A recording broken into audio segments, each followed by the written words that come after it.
on the dysfunction and triple down on the extremism. House Republicans have selected as their nominee to be the Speaker of the People's House the chairman of the Chaos Caucus, a defender in a dangerous way of dysfunction, and an extremist extraordinaire. Hey there, guys. Welcome to the channel. So it looks like Jim Jordan is now the favorite to become Speaker of the House, and I'm actually very, very happy. Let me know in the comments if you are as well. I'm not going to lie to you. I was, as much as I really, really do like Steve Scalise, I was pretty disappointed that Jordan wasn't getting the nod, but now it looks like he will. And he's coming out swinging, man. He just revealed what he's going to do first, and it's a good one. But before we get into all that, guys, thanks to everyone that's been subscribing and leaving such great comments. We're building a great community together, guys. We really appreciate the support. And if you haven't already, join us. Help us to continue to grow. Like, comment, subscribe. Most importantly, share the channel. So I just stumbled on this interview that Jordan gave while he was still running against Scalise, talking about what his first order of business would be.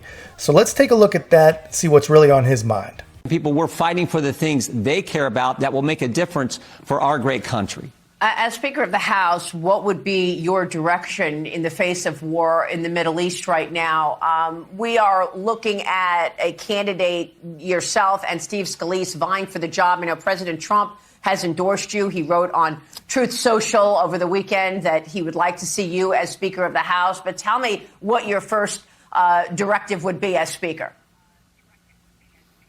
To help the state of Israel. There will be some resolution on the floor to support the state of Israel.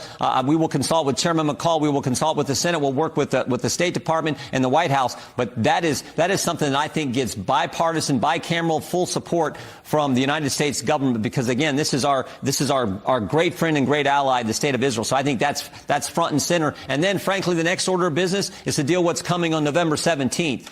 And I will outline a plan that I think we have to have. When we walk out of that room next week, we got to have 218 votes for a Republican speaker, and we got to have 218 votes for how we deal with November 17th when the funding bill for the government comes due. We need to have a plan for how we're going to deal with that. And I will outline that in front of my colleagues on Tuesday when we get together. You have been talking with many of your colleagues over the weekend. Steve Scalise is also asking colleagues for their support. Can you give us a sense of whether or not you feel you have those votes?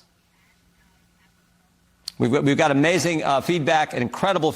So yeah, the dude is not shy about supporting Israel, and I appreciate that. You know, I'm not sure, you know, it'd be quite as bipartisan as he thinks. I really don't think it's going to be. You know, I'd love to see him, you know, put together a really aggressive package just to see who comes out against it. You know, but yeah, I mean, the man can talk the talk. He's got the pedigree, and when you have rhinos like Liz Cheney coming out against you, you know, talking about what a danger to democracy you are, well, let's just say they always have a way of letting you know when you're over the target, and that just makes me like him even more. Whatever the case is, you know, we've got to get things going. We need a speaker. We need to get, you know, these spending problems under control and just keep moving forward. You know, we've got about 1 million things that these guys got to do, and it's a messy, messy process. And it has obviously upset plenty of Republicans. Let's see what some of these guys have got to say. District like yours at risk? Yeah, it does. These guys want to be in the minority. That's exact.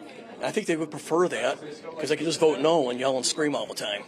And but governing, you gotta work together. It's a tough scenario, but there are people in there that are honorably trying to get to the right place, and then there are people in there, as you know, that like to go on the TV and are not necessarily negotiating for anything other than TV time. How does that make you guys look? Makes us look like a bunch of idiots. Our Republicans will meet again on Friday morning at 10 a.m. to try to figure out their way forward. Jim Jordan, the House Judiciary Committee chairman, is expected to announce his bid for the speakership. Other candidates may yet emerge, but Jordan is no sure bet. In fact, a number of Republicans are telling me that they are not on board with Jordan's more conservative politics. So can he get 217 votes? Will another speaker candidate emerge, or will this crisis persist? And if it does, then that essentially means no legislation can be acted upon, whether it's about Israel aid, avoiding a government shutdown, or trying to provide aid to Ukraine. None of that can happen unless there is a speaker elected. There's some talk about elevating the interim speaker, Patrick McHenry, giving him new power. But at the moment, that is not happening as Republicans are still grappling with their way forward in this historic stalemate on Capitol Hill. So yeah, I mean, it's not clean. It's not easy. And a ton of people are still dead set on sticking with Kevin McCarthy. I get that. That's their people. He's got an actual pretty interesting take. So let's hear what Kevin McCarthy has got to say about it. To get past 20, I don't think he'll take 15 rounds. I think we'll be able to get on the first one. But Congress cannot do anything at the moment. Everything is stalled. Is it time to make clear that Patrick McHenry has more power, give him more power, the interim speaker, in order to allow legislation to advance? Should the House do something about that? Well, I always believed he did. Unfortunately, when all the Democrats got together with 8 Republicans and stopped it, the first thing they did was try to go to the Parles and say that that position didn't have any power. So they've really stymied. They brought chaos to Congress, and now they tried to stymie our ability to have continuity of Congress, which I think is a real problem, what the Democrats have done. So round up these votes that he still needs to get over. I think he just has to sit down and talk to him. I think they'll be there. But why you really don't think there should be another candidate, a consensus candidate? Is there a consensus candidate at this point? How many people have we gone through? I think we'll be able to work this out, and I feel comfortable that we'll get there.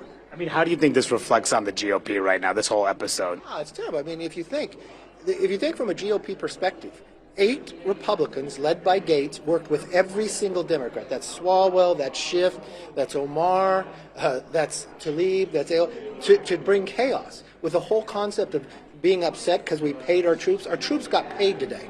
Could you imagine being somebody in the armed services in the Middle East on your aircraft carrier right now, questioning whether your family's going to be able to pay the rent? That's what they wanted. That's why they wanted to throw me out. But you know what? I'm more than willing to fight for our American public, and especially for the troops. And what does this do to your swing district Republicans?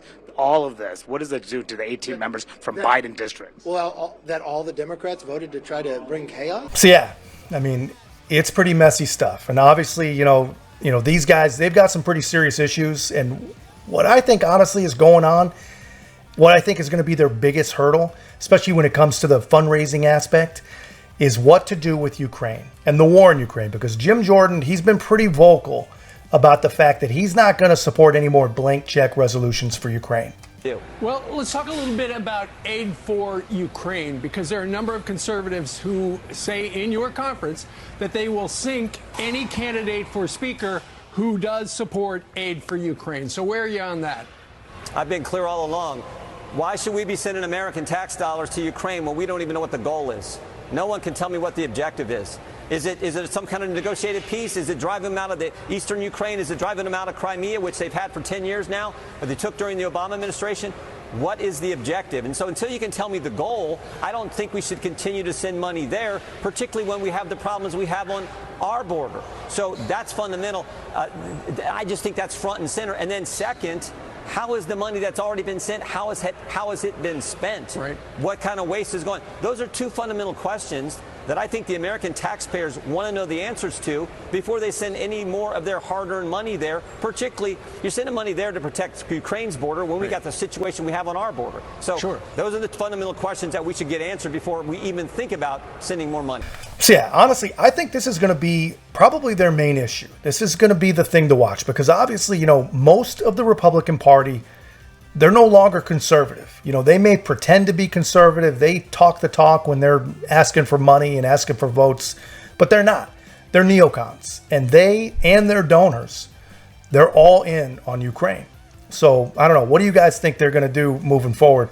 Let me know in the comments. But, what do you think they should do? Because what I think they should do is obviously, I don't think they should go to a floor vote before they, without a doubt, have the votes to make Jim Jordan speaker or whoever they're going to pick.